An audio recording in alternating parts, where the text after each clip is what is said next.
থেকে আমরা জানিয়ে দিতে চাই, সরোয়ার্দিতে 26 তারিখ প্রোগ্রাম করতে পারি নাই। প্রেস ক্লাবে প্রস্তুতি সমাবেশ ছিল, আপনারা মঞ্চ থেকে ডাক দেন, মাঠে বাস্তবায়ন করার দায়িত্ব কর্মী হিসেবে আমরা নিতে রাজি আছি।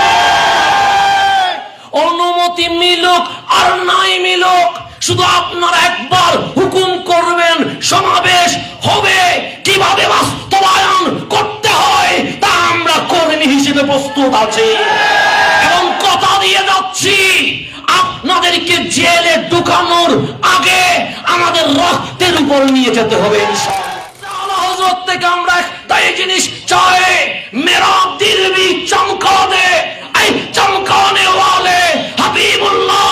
আমরা কখনো বিজয় আনতে পারবো না যদি রওজার নূর আমাদের দিলকে আলোকিত করে না দেয়।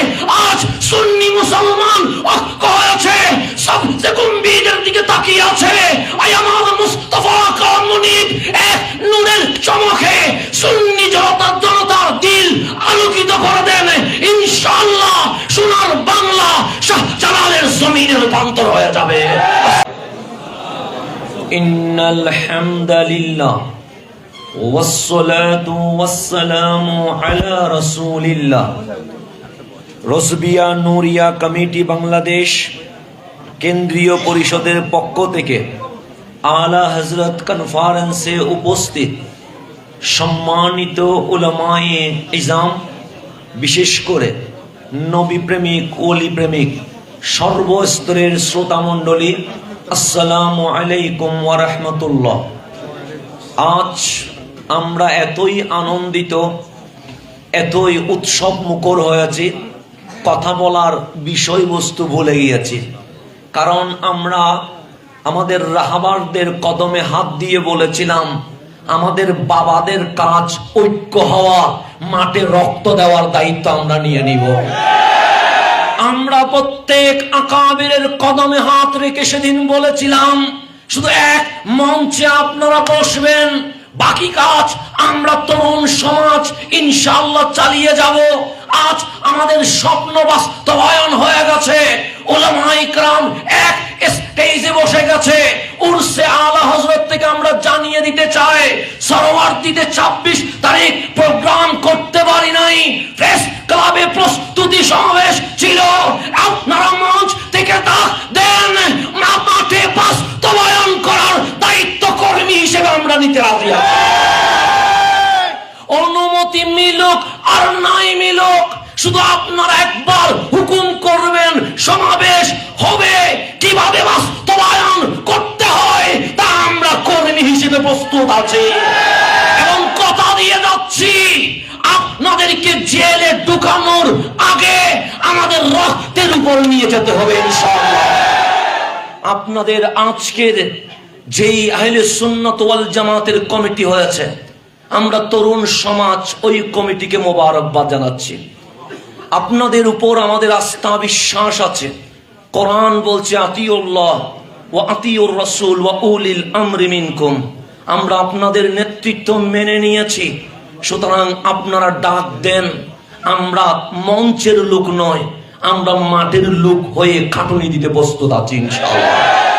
আজকে ঢাকায় আমাদের আহলে সুন্নাতের কাউন্সিল হলো, চট্টগ্রামে উরসে আলা হযরতের আয়োজন হলো, দুইটার একই মিরুতে লেগে গেছে। আজ আলা হযরতের ওই কথা আমার মনে পড়ছে। আমার সৈয়দি আলা হযরত বলছে, চমক তুঝসে পাতে হে সব পানে ওয়ালে।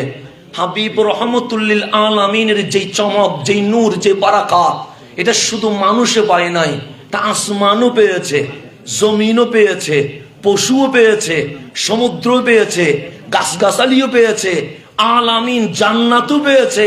খোদার সমস্ত মাখলুকাত আমার হাবিবুল্লাহর নূরের চমকে আলোকিত হয়ে গেছে। এরপরের কথাটা আমার কাছে বড় আশ্চর্য লাগে। আমার আলা হযরত বলে, মেরা দিল ভি চমকা দে, আই চমকানে ওয়ালে। এখানে আমার কাছে আশ্চর্য লাগে। আলা হযরত বলতে পারতেন মেরা জিসিম ভি চমকা দে, কিন্তু এখানে জিসিম বলে নাই, মেরা আইন ভি চমকা দে, আমার চোখ চমকায়া দাও, এটা বলে নাই। তা আমি বললাম, আলা হযরত দিল বললেন কেন? কারণ আলা হযরত বলছে, হাবিব, সূর্যের আলোতে বডি আলোকিত হয়ে যায়, লাইটের আলোতে রুম আলোকিত হয়ে যায়। সূর্য, চাঁদ, লাইটের আলো যেই দিলে পৌঁছাইতে পারে না, আমার মুস্তাফার নূর সেই অন্ধকার দিলকে আলোকিত করে দিতে পারে। তাজ উরসে আলা হযরত থেকে আমরা একটাই জিনিস চাই, মেরা দিল ভি চমকা দে, এই চমকানে ওয়ালে হাবিবুল্লাহ। আমরা কখনো বিজয় আনতে পারবো না যদি রওজার নূর আমাদের দিলকে আলোকিত করে না দেয়। আজ সুন্নি মুসলমান ঐক্য হয়েছে, সবচেয়ে গম্ভীরের দিকে তাকিয়ে আছে। আই আমার মুস্তাফা কামুনিব এক নূরের চমকে সুন্নি জনতার দিল আলোকিত করে দেন। ইনশাআল্লাহ সোনার বাংলা শাহজালালের জমিনে রূপান্তর হয়ে যাবে।